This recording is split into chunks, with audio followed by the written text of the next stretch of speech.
is Rich Kleinfeld. And this is Ray Freeman with The Making of a Nation, a VOA special English program about the history of the United States.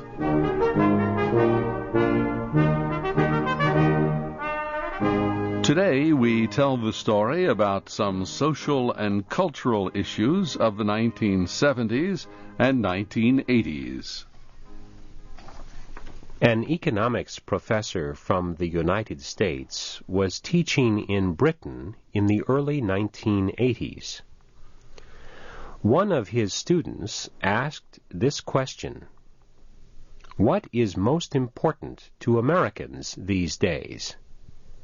He said, "Earning money." Clearly, his answer was far too simple. Still, many observers would agree that great numbers of Americans in the 1980s were concerned with money. These people wanted the good life that they believed money could buy. In some ways, the 1980s were the opposite of the 1960s. The 1960s were years of protest and reform. Young Americans demonstrated against the Vietnam War. African Americans demonstrated for civil rights. Women demonstrated for equal treatment. For many, society's hero was the person who helped others. For many in the 1980s, society's hero was the person who helped himself. Success seemed to be measured only by how much money a person made. The period of change came during the 1970s. For a while, these years remained tied to the social experiments and struggles of the 1960s. Then, they showed signs of what America would be like in the 1980s. There were a number of reasons for the change. One reason was that the United States ended its military involvement in Vietnam. Another was that the civil rights movement and women's movements reached many of their goals. A third reason was the economy. During the 1970s, the United States suffered an economic recession. Interest rates and inflation were high. There was a shortage of imported oil.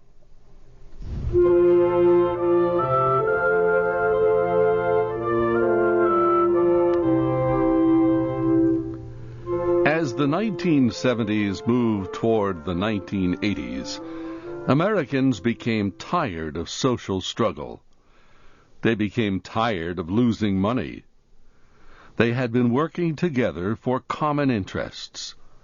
Now, many wanted to spend more time on their own personal interests. This change appeared in many parts of American society. It affected popular culture, education, and politics. For example, one of the most popular television programs of that time was about serious social issues. It was called All in the Family. It was about a factory worker who hates black people and opposes equal rights for women. His family slowly helps him to accept and value different kinds of people. Other television programs, however, were beginning to present an escape from serious issues. These included Happy Days and Three's Company. Music showed the change, too. In the 1960s, folk music was very popular. Many folk songs were about social problems. In the 1970s, groups played hard rock and punk music instead. Self-help books were another sign that Americans were becoming more concerned about their own lives. These books described ways to make people happier with themselves. One of the most popular was called I'm Okay, You're Okay. It was published in 1969. It led the way for many similar books throughout the 1970s. The 1970s also saw a change in education. In the 1960s, many young people expressed little interest in continuing their education after 4 years of study in college. They were busy working for social reforms. Many believed that more education only created unequal classes of people. By the middle 1970s, however, more young people decided it was acceptable to make a lot of money. Higher education was a way to get the skills to do this. Law schools and medical schools soon had long lists of students waiting to get in.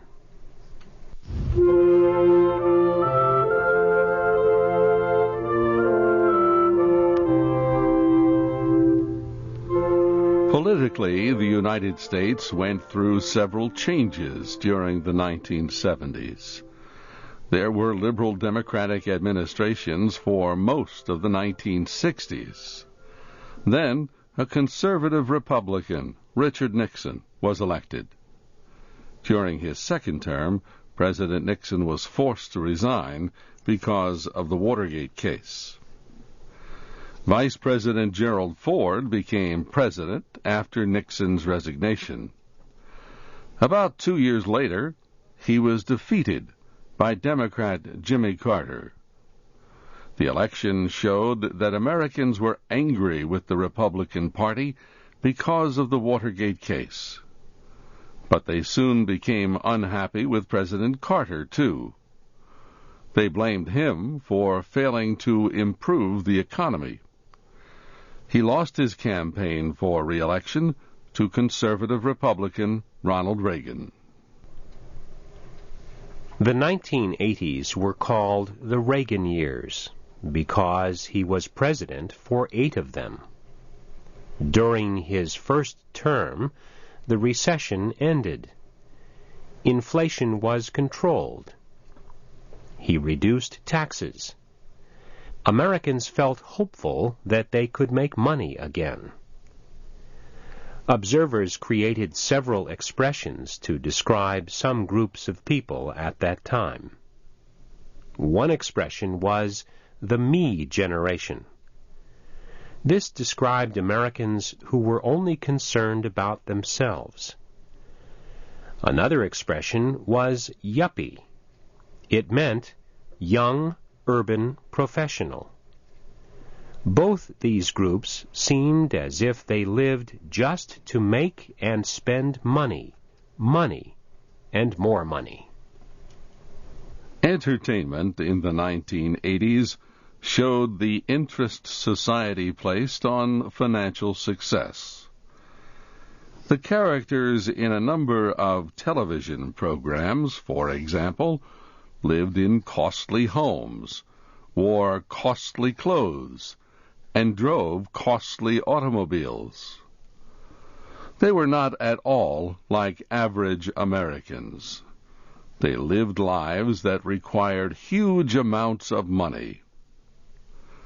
2 of these television programs became extremely popular in the United States and in other countries. They were called Dallas and Dynasty. At the movie theater, a very popular film was called Wall Street.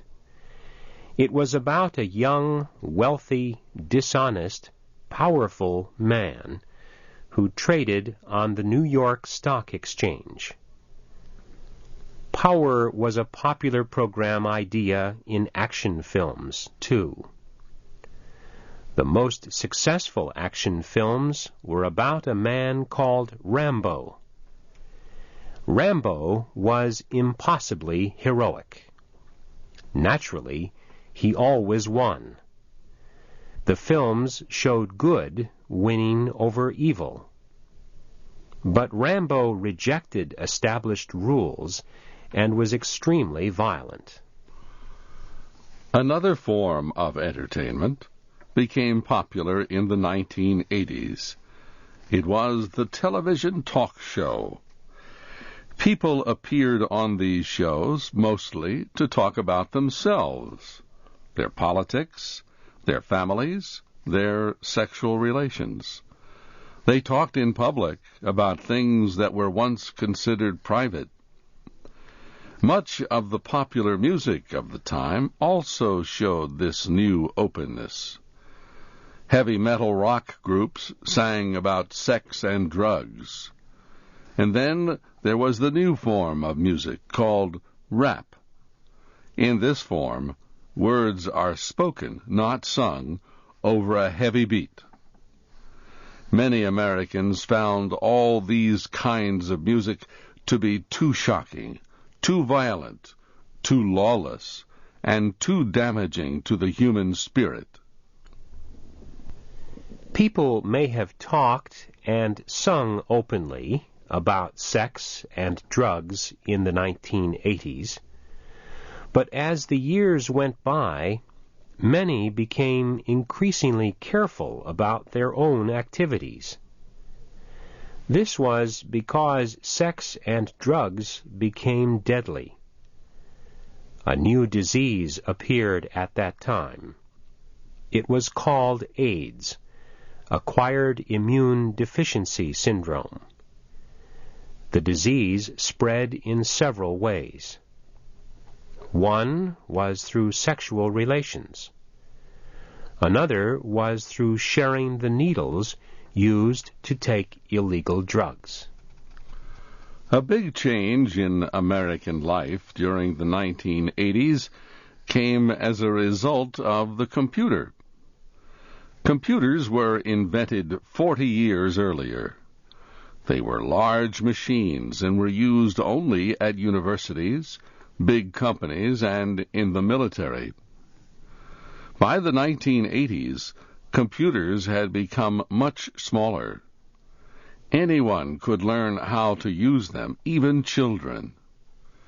Millions of Americans soon had a personal computer in their home. They could use it to read newspaper stories, buy things, do schoolwork, and play games. Such technological improvement and a bright economy filled Americans of the early and middle 1980s with hope. Many felt there were almost no limits on the good life they could lead.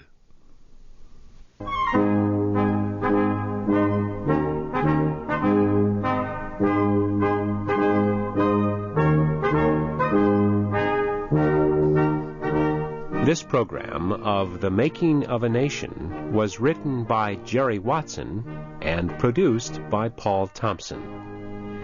This is Rich Kleinfeld. And this is Ray Freeman. Join us again next week for another VOA Special English program about the history of the United States.